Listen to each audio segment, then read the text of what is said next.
सेन साहब की तो मानो की लॉटरी ही लग गई हो। 7,500 में नई एस्टिमल इंड उसके कार जो है उसके घर के सामने खड़ी थी। कार के आसपास ड्राइवर हमेशा उसको देखते रहता था। एक बार मदन नाम का एक गरीब लड़का कार के आसपास फटक रहा था तो ड्राइवर ने उसे जोरदार धक्का दे दिया, जिससे उसके घुटने से खून निकलने लगा। उसकी मम्मी दौड़ती हुई आई। मदन और ड्राइवर के बीच झगड़ा होगा तो मैं हो गया। इतने में सुनकर शोरगुल सुनकर सेन साहब बाहर आ गए। सेन साहब बाहर जैसे ही आई, मदन की माँ मानो डर सी गई, क्योंकि उसके पति गिरधर लाल उसी की फैक्ट्री में काम किया करते थे।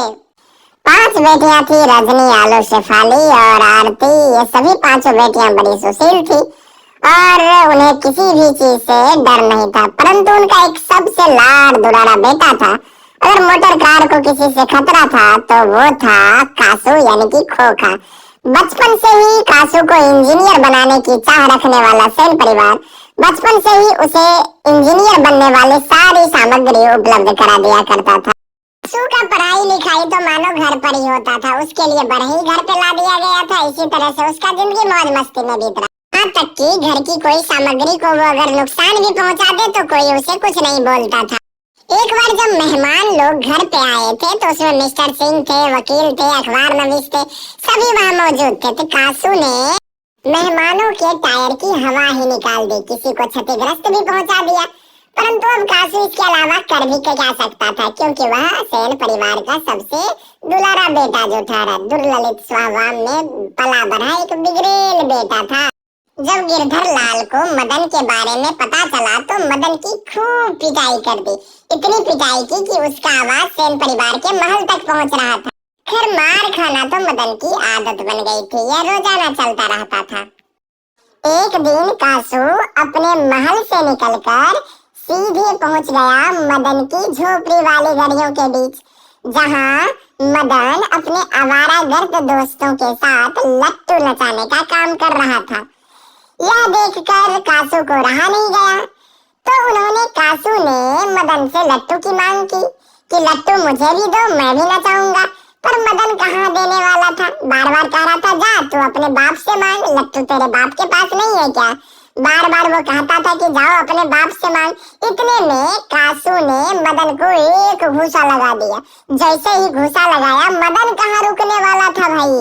मदन ने भी कासू के इतने मारे कि घूसा लगाया कि कासू का दांत ही टूट गया, और वो भी 2 दांत टूट गए कासू के।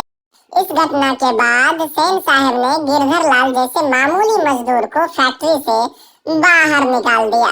अब उसके पास काम करने के लिए कोई चारा ही नहीं बचा। मदन डर के मारे दिन भर घर नहीं गया। रात होने को थी तभी जाकर घर गया। जैसे ही घर गया तो उसका पाँव लोटा से टकरा गया, और लोटा से टकराने के बाद उसके पापा ने पकड़ लिया उसे। मदन चुपचाप अपने पिताजी के समक्ष सिर झुकाकर खड़ा हो गया। मदन के पिताजी बड़ा गौर से उसे देखने लगे।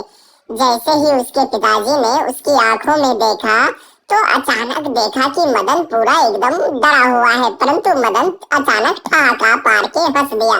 जैसे ही मदन ठहाका मार के हंसता है, साथ में उसके पिताजी भी हंसने लगते हैं और अपने राज दुलारे बेटे को गोद उठाकर बड़ी सी कहते हैं कि खोखा के तूने 2 ही दांत तोड़े, तूने बहुत अच्छा किया उसका दांत तोड़कर। इससे तो बहुत खुशी वाली बात है। इस प्रकार महल और झोपड़ी वाले की लड़ाई में अक्सर महल वाले की जीत हुई। एक अमीर घराने का लड़का कासू और एक गरीब घराने का लड़का मदन, दोनों के बीच का विवाद दोनों परिवारों के विवाद में उलझ गया। गिरधर लाल को सेन साहब ने फैक्ट्री से निकाल दिया और अपने अमीरी और गुमान घमंड होने का परिचय दिया, लेकिन मदन अपनी साहस, बल और अपने पर किए गए अत्याचार का बदला लेने के लिए हमेशा डटकर उसका सामना किया। इस तरह से मदन इस कहानी का सबसे बेजोड़ मेरे हिसाब से नायक रहा।